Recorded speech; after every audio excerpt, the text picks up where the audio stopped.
Let me ask you a question. Have you ever got up, walked out of your bedroom, headed toward the living room, doubled back, went into the kitchen, stopped in the middle of the kitchen and said, what was I getting ready to do?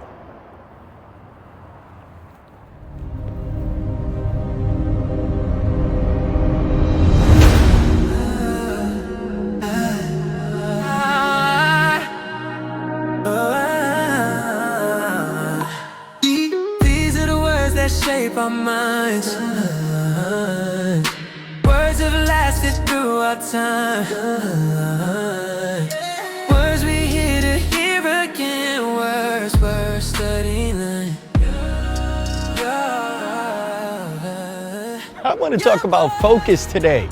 What does it mean to have the ability to focus? And not just any type of focus, an apostolic focus. Is there a difference? I think there is.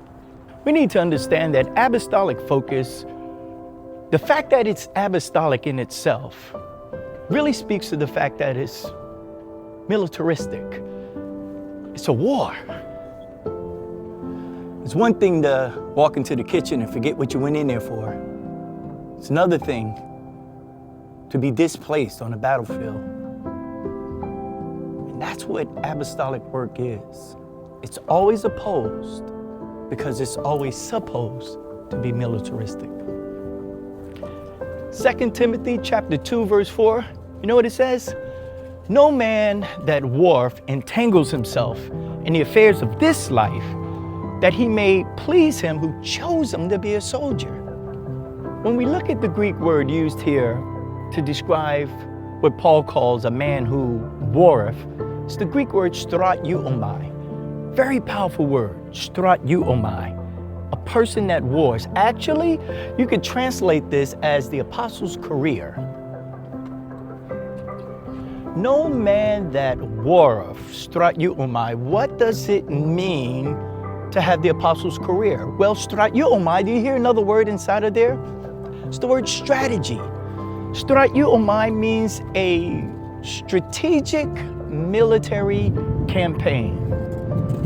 That requires a different type of focus. If we're talking about focusing, we're talking about making sure you know exactly what you're doing when things really need to get done. Somebody's life just might depend on it. No man that warreth, strateuomai. This type of war is important because it means a military duty to fight for the rights of others so that they could have the freedom. That's what apostles do. God, that's good, man. That's good. Strateuomai. I love it. An apostolic focus doesn't just zero in on the things that need to be addressed. It pays attention to the distractions of life. What am I doing and how much time am I using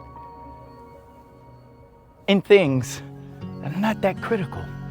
The key to apostolic focus, especially in this verse, revolves around the word entangle. No man that is going to war or that warreth entangles himself in the affairs of this life. And it's this life stuff that God is really trying to get across through the Apostle Paul. He's saying, if you're concerned, make those concerns godly, or you might get entangled. Pragmatia. This word describes not just an entanglement, but a negotiation. It's where you start to reason. You're using your apostolic gifts for strategy to reason with things that don't serve no reason. They're not important. Entangled. Pragmatia. You hear another word inside of that? I do. Pragmatic. What does it mean to be pragmatic? It means to be problem solving. If you're going to solve a problem, make it something that basically is your apostolic business. Everything's not your business. No man that warreth entangles himself with the affairs of this life, that he may please him who chose him to be a soldier. In other words, it's just not pleasing for me to waste God's time doing things that he didn't assign to my life. So it's not about how I look at my task and say, I make sure I achieve that task, but it's how I look at my actions and say, is that part of my task? That's an apostolic focus.